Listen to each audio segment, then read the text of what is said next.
नमस्ते। इन्वेस्टिंग की दुनिया नाम सुनते ही लगता है ना कि कितनी मुश्किल होगी।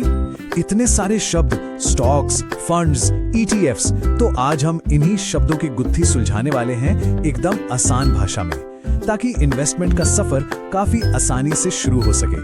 चलिए फिर देर किस बात की, शुरू करते हैं। हाँ, तो यही वो सवाल है जो सबके मन में आता है। स्टॉक्स, फंड्स, ईटीएफ्स, भाई आखिर शुरू करें तो करें कहां से? ये कंफ्यूजन होना बिल्कुल नॉर्मल है।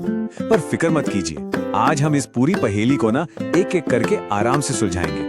तो ठीक है, सबसे पहले बात करते हैं उस सबसे बुनियादी चीज की जिस पर पूरा का पूरा मार्केट टिका हुआ है, और वो है स्टॉक्स। कह सकते हैं कि ये इन्वेस्टमेंट की दुनिया के बिल्डिंग ब्लॉक्स हैं। तो सवाल ये है कि आखिर स्टॉक होता क्या है? देखिए, बहुत सिंपल है।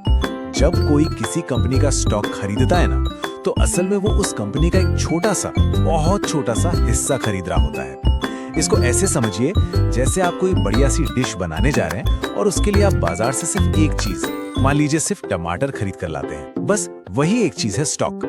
अब देखिए, स्टॉक में इन्वेस्ट करने का सीधा मतलब है कि सारा पैसा एक ही कंपनी पर लगा। अब अगर वो कंपनी चल पड़ी तो प्रॉफिट भी बहुत बड़ा हो सकता है, लेकिन अगर वो कंपनी डूब गई तो नुकसान का खतरा भी उतना ही ज्यादा होता है। हाई रिस्क हाई रिवॉर्ड वाला गेम है ये। और हाँ, एक और बात, इनकी कीमतें स्टॉक मार्केट में दिन भर ऊपर नीचे होती रहती हैं। तो हमने एक अकेली चीज यानी स्टॉक को तो समझ लिया। सोचिए अब जरा, अगर हम एक चीज की जगह बहुत सारी अलग अलग चीजों को एक साथ मिला दें तो बस यहीं से एंट्री होती है म्यूचुअल फंड्स की। म्यूचुअल फंड, आप इसे एक टोकरी की तरह समझ सकते हैं। एक ऐसी टोकरी जिसमें सिर्फ एक चीज नहीं, बल्कि कई तरह के स्टॉक्स, बॉन्ड्स और दूसरे इन्वेस्टमेंट्स भले होते हैं। और सबसे खास बात पता है क्या है?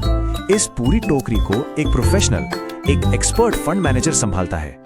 बिल्कुल वैसे ही जैसे कोई माहिर शेफ एक बढ़िया सा फ्रूट सलाद बनाता है, जिसमें कौन सा फल कितना डालना है ये उसे अच्छे से पता होता है। देखिए, म्यूचुअल फंड का सबसे बड़ा फायदा है डाइवर्सिफिकेशन। मतलब आपका पैसा किसी एक जगह पर नहीं, बल्कि कई अलग अलग जगहों पर लगता है।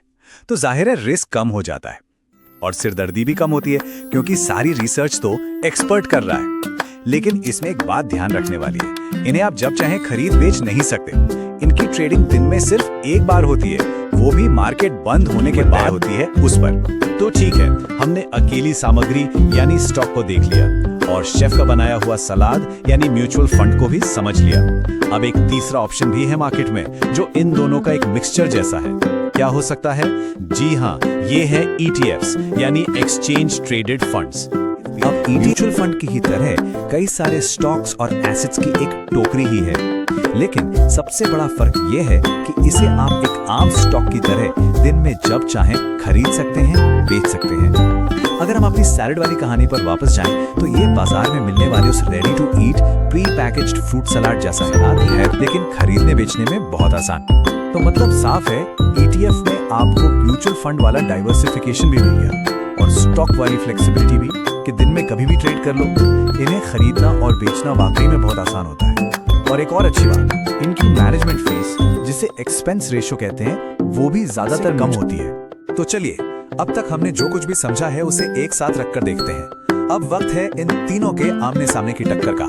देखते हैं कि कौन किसमें बेहतर है। ये टेबल देखिए, सारे बड़े अंतर बिल्कुल साफ हैं। स्टॉक मतलब एक कंपनी में हिस्सा, वहीं म्यूचुअल फंड और ईटीएफ दोनों ही कई सारी संपत्तियों की टोकरी है। ट्रेडिंग कैसे होती है? स्टॉक और ईटीएफ की ट्रेडिंग दिन भर चलती रहती है, जबकि म्यूचुअल फंड की सिर्फ एक बार, दिन के आखिर में। और मैनेजमेंट, स्टॉक में सब कुछ खुद करना पड़ता है, जबकि बाकी दोनों में प्रोफेशनल मैनेजमेंट होता है। तो घूम फिर कर सवाल वहीं आ जाता है कि अपने निवेश के लिए क्या चुनना है। क्या वो अकेली खास सामग्री चाहिए जो आपकी डिश को लाजवाब बना दे, या फिर एक प्रोफेशनल शेफ का बनाया हुआ परफेक्ट सलाद, या फिर दुकान से लिया हुआ एक रेडीमेड सुविधाजनक सलाद? तो आज हमने इन तीनों ऑप्शंस को ठीक से समझ लिया। देखिए, यहाँ सवाल ये नहीं है कि इन तीनों में से बेस्ट कौन सा है। असली सवाल ये है कि एक निवेशक के अपने फाइनेंशियल गोल्स, रिस्क लेने की क्षमता और इन्वेस्टमेंट स्टाइल के हिसाब से उसके लिए सबसे सही क्या है। और ये सवाल आपके इन्वेस्टमेंट के सफर के लिए बहुत ही शानदार शुरुआती पॉइंट है।